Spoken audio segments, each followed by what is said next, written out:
Hey, this is JC. Welcome to Urban Knife Guy, where we explore the urban lifestyle and jungle survival. Today we're going to have a look at my light hike loadout, and it uses the Maxpedition Thermite Versipack. First, if you watch this channel regularly but have not subscribed, please do so to help the channel out. And if you'd like to support the channel even more, do check out my shop links in the pinned comment or description below. You can even join as a channel member for exclusive content. Thanks a lot. I've owned this pouch for quite a few years now. I originally bought it for urban EDC. I use it off and on, but honestly, because it's got a very rugged look, it doesn't always go with my attire. So that's why I don't use it as often as I do. However, I've now kind of converted it to use for light hikes, and I should define what I mean by light hikes. Now, in a lot of the national parks or the reserve land, there are designated hiking trails. So these are trails for the public to use. They are not off trails, they're not secondary trails, they're not where you have to bash through the jungle. You basically can just go for a leisurely hike. There may be some slopes, ups and downs, but generally it's meant for the general public.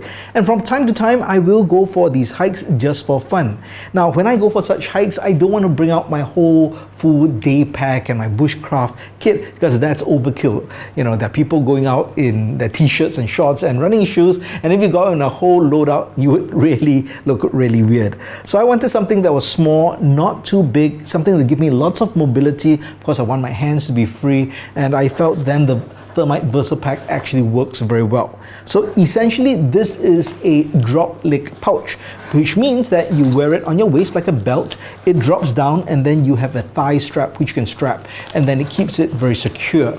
Now, when used in this configuration, all the weight is on your hip, which is good. You don't feel that weight, and then you secure it to your thigh so it doesn't move around as you hike and move up and down, or if you have to climb. So that works very well. Now, it can take a load. I mean, in terms of the material, this is 1000 denier ballistic nylon, very well made, all stitched very well. It can take a heavy load, but you do not want to overload it to such a point that you feel it a drag, because remember, it is on one side of your body, on one side of your leg, right, on one of your leg, against one of your legs.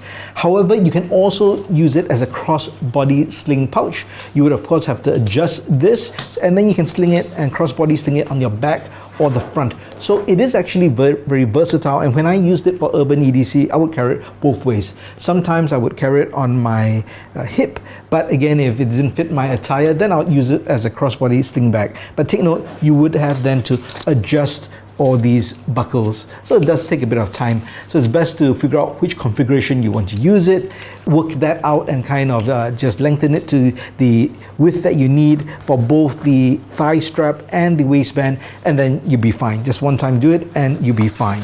All right, so that's basically the pouch. It's got zippered compartments here and here. You have a main buckle compartment with more compartments inside, and then you have two side pouches. So I've loaded it out for what I think I need for a light hike. So these are kind of essentials, and let's just get straight to it. Let's go with the main compartment first.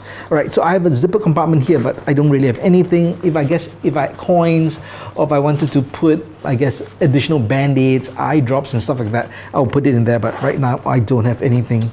Now, in this main compartment, there's another front compartment. Got nothing there, but nice for you to put stuff if you want. I have a zipper compartment, and over here I've kind of administrative items. I've got mosquito repellent, important in this part of the world, even if you go for a light hike. I've got some paracord just in case, and then I don't have really a full first aid kit. I do have a small boo-boo kit, again because we're on a light hike. I don't think I need to bring a cat tourniquet and all kinds of compression bandages and stuff. So mainly for small cuts, or if you get blisters, and then some pills. And then I keep some money and my ID here. So I don't carry my wallet. I'll leave the wallet in the car, and then that just fits all inside here. Now, for the main compartment, I've only got 2 items.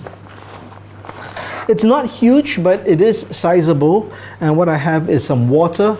Now, for light hikes, I don't need to bring liters and liters of water. This is a nice flat water bottle. It takes 350 milliliters. It's nice and flat, and I like these kinds of designs because it fits into pouches, doesn't take up much space. And with any hike that I go, whether it's a light hike or a heavy hike, you do what we call a water parade before, and that's something we did in the army. And basically you just drink 1 liter of water, completely down it, so that you're hydrated for that hike. So that's my water, and then I have a poncho, simply because the weather here can be unpredictable.